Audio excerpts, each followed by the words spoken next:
Je dis bien souvent, les achats et les approvisionnements sont confondus. Bien Et moi, tel évidemment. que tu as détaillé, c'est vraiment, approvisionnement, c'est vraiment usine en fait, Voilà. tel que c'est expliqué ici. Donc, en Donc, fait, ici, de... l'achat fait du marketing, donc, ils font le marketing inverse. Ça veut dire qu'eux, ils amènent les fournisseurs dans l'entreprise. Ça veut dire qu'eux, ils amènent les fournisseurs dans l'entreprise. Tu vas voir que s'il veut acheter un disque, par exemple, et que on dit, bon, nous, on veut le meilleur prix. Il ne peut pas fixer le meilleur prix, c'est un fournisseur. Il va identifier au moins 3 à 4 fournisseurs. Ça veut dire qu'il va donc venir avec les différents catalogues de fournisseurs dans l'entreprise. Il va discuter avec le directeur technique. Il va discuter avec le responsable financier et peut-être même voir le top management. On dit qu'ils font le marketing inverse. Par contre, lorsque l'entreprise veut réaliser le chiffre d'affaires, ils font le marketing externe. Ça veut dire qu'ils vont vers les clients. On se comprend là? Oui, oui. Donc, lui, il est là, il reçoit les besoins uniquement. C'est lorsqu'il y a le besoin que le responsable des achats travaille. S'il n'y a pas de besoin, il n'achète rien. On est d'accord?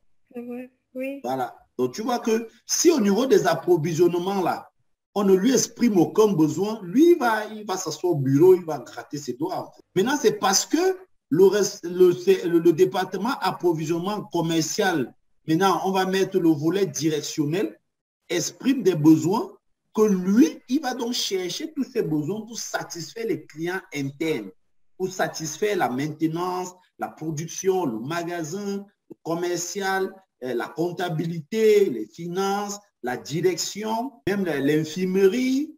C'est lui qui part acheter tout et ramène à l'entreprise.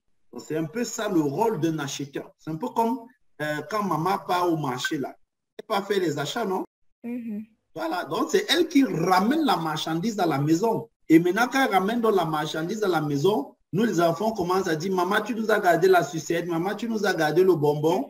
Nous sommes des clients internes. Imagine donc que quand il y a la fête, maman va faire le planning, elle va dire, il faut acheter ceci, il faut acheter cela, il faut. Maintenant, elle va aller voir papa, elle va dire à papa que bon, tout ce qu'on veut là, ça a coûté tant, ça doit nous coûter, le budget, c'est peut-être 200 000. Papa va dire, bon, pour le moment là, c'est un peu chaud. Bon, voilà 150 000. Tu vois donc que le responsable d'achat n'est pas celui qui décide du budget. Il évalue une dépense et il soumet au top management. Généralement, le top management, il y a le financier, le comptable. C'est eux qui décident en fait que en fonction de ce que tu veux qu'on dépense là, voilà le budget qui est prévu. Maintenant, revenons à notre exemple. Quand papa donne les 150 000 à maman, maman part au marché, elle ne peut pas dépenser tout ça. Si elle a mis sur son budget là, qu'elle va acheter le sac de riz de 10 kilos à 10 000, non, au marché, elle va discuter. 8 500, 9 500, elle va acheter. On est d'accord? Ouais. Elle va aller acheter le poulet. On dit un poulet, c'est 4 000. Non, elle va dire non, je te donne 3 700. Tu vas voir que sur le budget de 150 000, elle va tirer ça vers le bas. Elle va dépenser peut-être même 130 000. Et les 20 000 d'en haut là, c'est le gain en fait. Tu vois, elle peut acheter autre chose avec les 20 000 là. Parfois même, elle peut rentrer et dire à papa que bon, sur les 150 000 que tu m'as donné là, bon, voilà les 20 000 qui restent. Donc, on peut acheter même la boisson avec et tout et tout. Maintenant, papa est content. Il dit non, voilà, ça c'est une bonne chose. J'ai toujours su que tu ne dépasses, tu fais des économies. C'est la même chose qu'on demande aux responsables des achats. Après avoir fait le budget annuel, peut-être l'entreprise doit dépenser 20 millions. Et que à la fin d'année, on se rend compte que l'entreprise a dépensé 19 millions. Je te dis, cet acheteur est à féliciter.